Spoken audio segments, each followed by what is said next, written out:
One यात्रा। रामचंद्र जी का रथ दक्षिण की ओर चला और सवेरा होते होते काफी दूर निकल गया। हरे भरे और फले फूले वनों को देखते देखते राम लक्ष्मण सीता गोमती नदी के किनारे पहुँचे। उस पार कर वे आगे बढ़े और सई नदी तक जा पहुँचे। सई को पार कर वे थोड़ी देर के लिए रुक गए। कौशल राज्य को सीमा वहाँ समाप्त होती थी। राम ने मुड़कर जन्मभूमि की ओर देखा। आंखों में आंसू भरे सुमंत से बोले, तात, न जाने वह दिन कब आएगा जब मैं अपने माता पिता से फिर मिलूंगा और सरयू नदी के तट पर घूमूंगा। अयोध्या नगरी की ओर मुँह कर कर राम हाथ जोड़कर खड़े हो गए और कहने लगे, जननी जन्मभूमि, मेरे अपराध क्षमा करना। 14 वर्ष के बाद ही अब तुम्हारे दर्शन कर सकूंगा।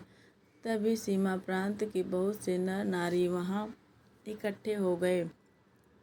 वे राजा दशरथ को धिक्कारते थे और कहते थे, ऐसे पापी राजा के राज्य में रहना ठीक नहीं। चलो राम के साथ चले। लोगों की ऐसी प्रीति देखकर राम की आंखें डबडबा आई। सबको उन्होंने समझाया बुझाया और वे फिर आगे बढ़े।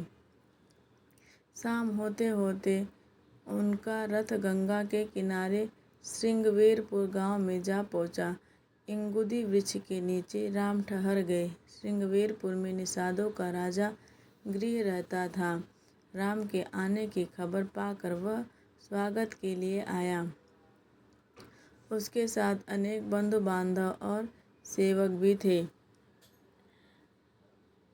गुह को आते देख राम उठे और उससे गले मिले। गुह ने कहा, मेरा सौभाग्य है कि आप यहाँ आए। श्रृंगवेरपुर को भी अपना ही घर समझे और सुखपूर्वक रहें। श्री राम ने जब अपने वनवास की बात बताई तो उसको बहुत दुख हुआ।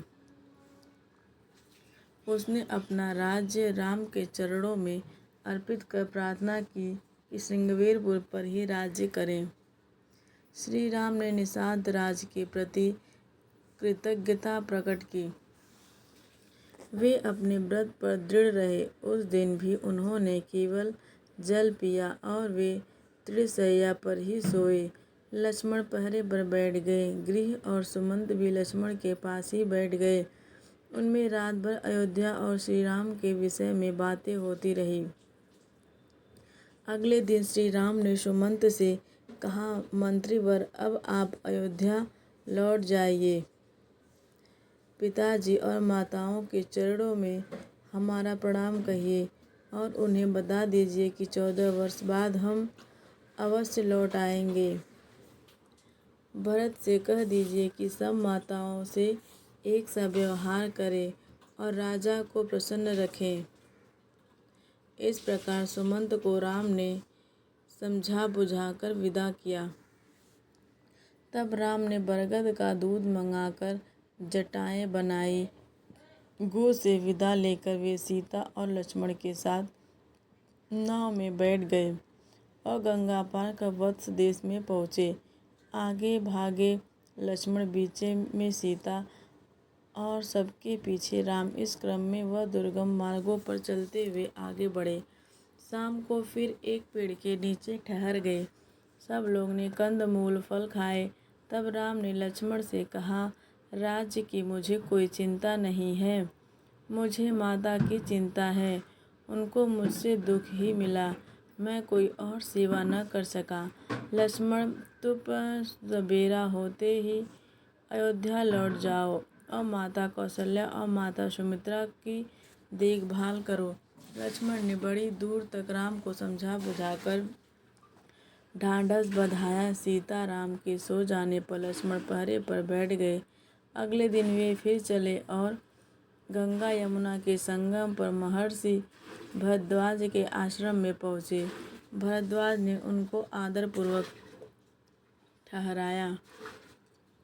अगले दिन भरद्वाज से विदा लेकर राम, लक्ष्मण और सीता आगे बढ़े। यमुना नदी पार कर 2 दिन की यात्रा के बाद वे चित्रकूट जा पहुँचे।